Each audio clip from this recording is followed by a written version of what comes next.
diri terhadap hasil belajar siswa dalam mata pelajaran hak asasi manusia dan mendisiplinkan karakter siswa sekolah dasar kelas 2 SD Negeri 101402 Desa Tambak Medan, Kecamatan Tanah Mangkola. Bab 1. Pendahuluan. Latar belakang. Saat ini pendidikan di Indonesia dinilai oleh banyak kalangan tidak bermasalah dengan berat pendidikan dalam mencerdaskan para peserta didiknya, namun dinilai kurang berhasil dalam membangun kepribadian peserta didiknya agar berakhlak mulia. Oleh karena itu, pendidikan karakter dipandang sebagai kebutuhan yang mendesak.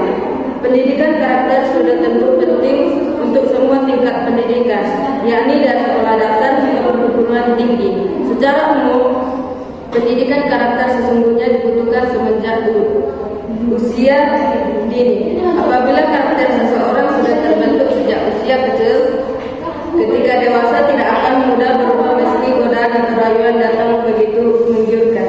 Dengan adanya pendidikan karakter semenjak usia dini, diharapkan persoalan mendasar dalam dunia pendidikan akhir-akhir ini sering menjadi keprihatinan bersama dapat diatasi. Hal yang paling mendasar dari sebuah proses yang bernama pendidikan adalah membangun karakter bagi anak yang terlibat di dalamnya.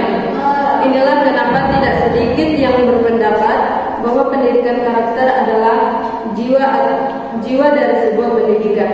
Tanpa pendidikan karakter di dalamnya, proses pendidikan tak lebih hanya sekedar pelatihan kecerdasan intelektual atau hanya semacam mengasah otak bagi para anak didik di sekolah. Pendidikan adalah usaha sadar dan terencana untuk mewujudkan suasana belajar dan proses pembelajaran agar peserta didik secara aktif mengembangkan potensi dirinya untuk memiliki kekuatan spiritual keagamaan, pengendalian diri, kepribadian, kecerdasan, akhlak mulia serta keterampilan yang diperlukan dirinya dalam masyarakat, bangsa, dan negara. Sudah mengimplementasikan pembelajaran karakter. Ini dikarenakan sekolah merupakan salah satu sistem pendidikan di lingkungan sekolah dengan cara memberlakukan peraturan serta kebijakan dari sekolah dalam rangka pembentukan karakter dapat diupayakan melalui pembiasaan yang baik. Oleh sebab itu diperlukan penelitian mengenai tingkat keberhasilan guru dalam mendidik dan membentuk karakter siswa. Selama proses penelitian, peneliti melakukan kegiatan observasi, wawancara, dan memerlukan beberapa dokumentasi.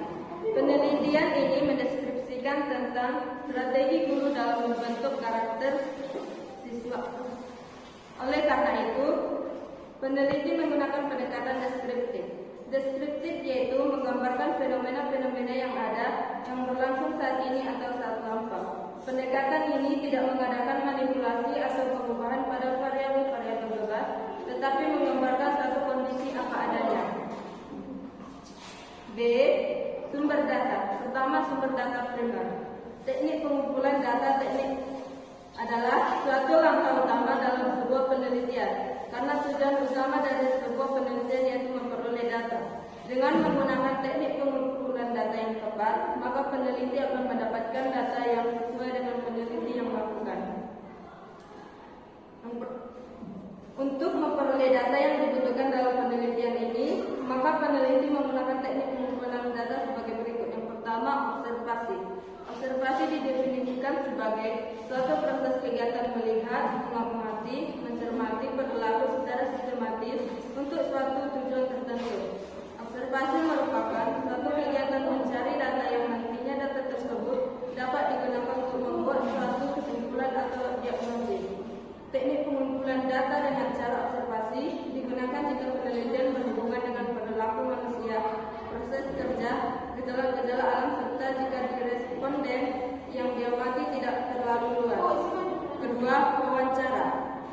Wawancara merupakan suatu proses interaksi komunikasi yang dilakukan setidaknya oleh dua orang atau lebih atas dasar kesediaan dan dalam setting alamiah, di mana arah pembicaraannya tertuju pada apa yang telah ditetapkan dengan tetap mengedepankan sebagai landasan utama.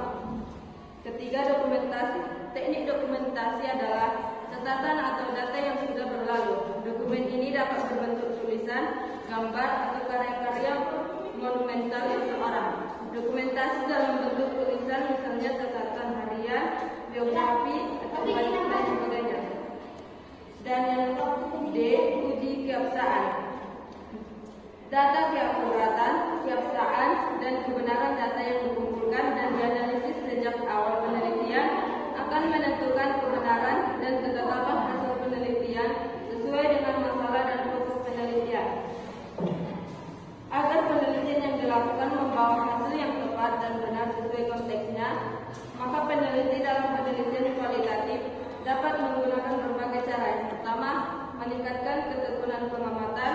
Kedua, melakukan triangulasi atau salah satu teknik dalam pengumpulan data untuk mendapatkan temuan dan interpretasi data yang lebih akurat dan kredibel. E. Teknik analisis data. Dalam penelitian ini, teknik analisis data akan dilakukan secara deskriptif kualitatif, yaitu cara penyusunan data dari umum ke khusus. Dalam penelitian kualitatif, teknik analisis data secara sederhana dapat dilakukan melalui tahap-tahap. Yang pertama, reduksi data. Yang kedua, reduksi data merujuk pada proses pemilihan, pemfokusan, penyederhanaan, dan pentransformasian data yang terjadi dalam catatan lapangan yang tertulis. Kedua, penyajian data. Sajian data adalah suatu rangkaian organisasi informasi yang memungkinkan kesimpulan riset dapat dilakukan. Penyajian data dimaksudkan untuk menemukan pola-pola yang bermakna serta memberikan kemungkinan adanya penarikan kesimpulan serta memberikan tindakan. Ketiga, penarikan kesimpulan. Penarikan kesimpulan merupakan bagian dari suatu kegiatan konfigurasi yang utuh. Kegiatan analisis ketiga yang penting dalam menarik kesimpulan dan verifikasi. Dari permulaan analisis pengumpulan data, seorang penganalisis kualitatif mulai mencari arti benda-benda, mencatat keteraturan, penjelasan, konfigurasi yang mungkin, alur sebab akibat, dan proposisi. Terima kasih. Sampai di sini paparan proposal skripsi saya. Terima kasih.